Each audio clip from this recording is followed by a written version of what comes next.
Gotta talk about something serious. A couple of my viewers have reported that they've had trouble withdrawing from Gemini.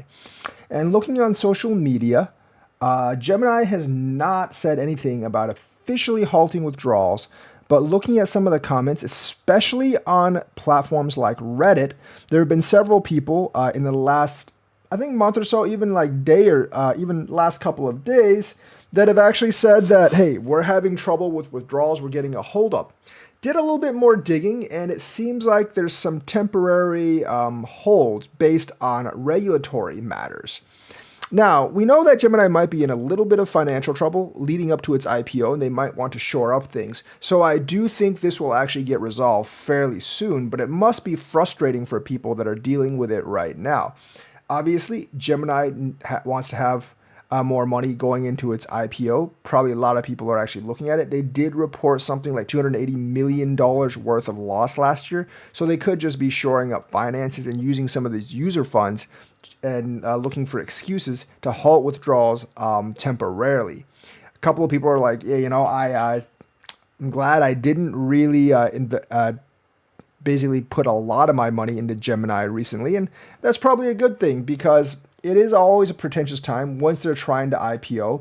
And when the company's finances are probably a little bit more than just hectic because of their losses in the current years. They're obviously chalking it up to like security protocols and stuff, but I'm not really sure, really not sure if that's kind of like the entire reason. Obviously, a lot of people are reporting like this. Honestly can't believe I'm writing this in 2025. I converted Euro to USD on Gemini, and now I can't do anything with it. I have $57 stuck in USD and $67 in DOT sitting in my account, and none of it's usable. I can't convert the USD back to Euro. I can't trade with it. I can't even convert it to stablecoins. And the DOT, they gave it to me as an administrative credit, and now it just sits there. No warning, no disclaimer, no option to reverse, just blocked funds. So obviously, people are not happy with this. And I think these complaints, both on my chat during live stream and just doing some digging, have been more prevalent. And it does look like they're tightening down on security measures, which isn't really all that surprising because they are going to IPO. They're going to be a public company. So there's probably a lot more red flags during this period. So at this point, I would not put too much money on Gemini. Now, they probably won't take all of it, obviously, or even some of it, but they might lock it for an extended period of time as the IPO comes, and maybe even a little bit after the IPO.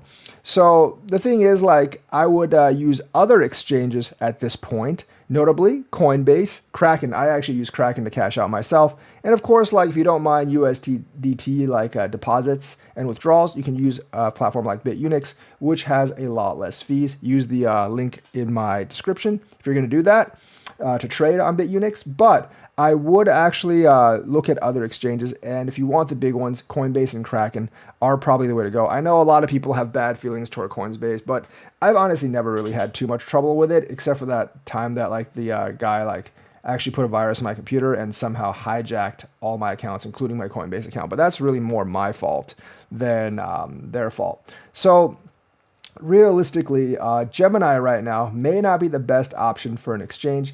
Winklevoss twins definitely gearing up for a big IPO. They probably want everything to go smoothly. They're definitely putting regulatory checks down to see no money launderers or something. Basically get their funds at this time so they don't run afoul of regulations. Everything is probably zipped up tight, and also they might want some extra money for their IPO. So the thing is, they're probably going to be clamping down, probably going to be trying to grasp every last cent that they actually can to shore up their financial situation, to raise as much money on their IPO as possible, because they don't really want to show that they have once they reveal everything, they don't want to show they have a lot of debt. Remember, they did take a $75 million loan from Ripple, but that was mainly to launch their credit, the Ripple rewards credit card thingy. And I'm not really sure how much effect that has on their company as a whole. And they might be running, I would say they're probably running a little bit low on cash right now. So it's very palpable, or it's very seeable that they're going to seize a couple more accounts, at least temporarily, to lock up that money, and then probably let that money go after like this big IPO event is over. So yeah, I would probably steer away from Gemini with large amounts of money in the next couple of months, until at least their IPO is over. And then, if these complaints start dying down, then you can use Gemini again. I still believe they're a good exchange, but this period just might be more of a flux period where they're a lot more tight on regulations. So that's the news for today. Let me know what you think. Like and subscribe, hit that bell notifications button. Thank you and have a nice day.